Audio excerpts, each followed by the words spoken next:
տենց որպես ջարդուն իրանց զենքերն էին ծախում ստանոքների հետ միասին։ Եվ ինքը իր հրետանին մաքսիմալ թույլատրել է, ռուսը ճիշտ է ասում արտադրել է, բայց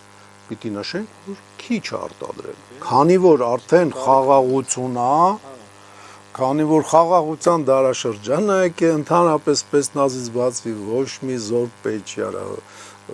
իրանք ռուսներով հիմար չէին, ուրիշ զորք պահեին մեծ, պարապաստներին, բանը, չէ որ այնտեղ պատերազմ մոտակա տարիներում չէր սպասվում։ Կուշ կսեմ, կուլա լսի։ Ինչ էիր ուզում ասել, անընդհատ չենք թողում ասենք ու ասես։ Ուզում եմ ասենք բուն թեմային, բուն թեման թե ինչպես էին ռուսները օգտագործում սովետիզմի մնացած ժառանգությունը, մարտավարությունը դա մարտավարության մի մասը, հա, ոնց փոխվավ, որը մեզ ավելի օգտակար կլինի, որովհետև մենք հաստատի, եթե հանկարծ աղությունը չպահվի, պատերազմ սկսվի, թղթի մասին է խոսքը, էլի, եթե թղթին հավատանք,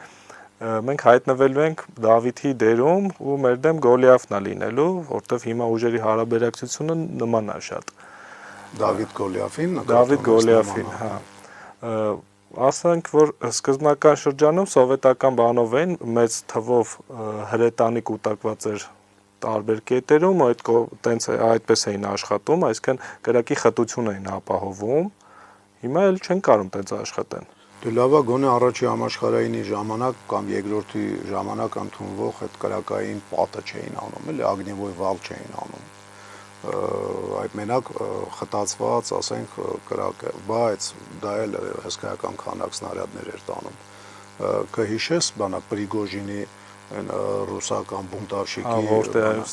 որտեղ են բանա որտեղ է զինամթերքը, որտեղ են սնարյադ, արկերը որտեղ են, Շոյգու այդ բանը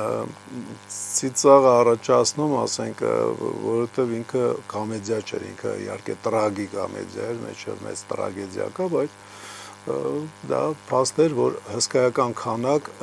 երկրորդ համաշխարհայինի մեթոդով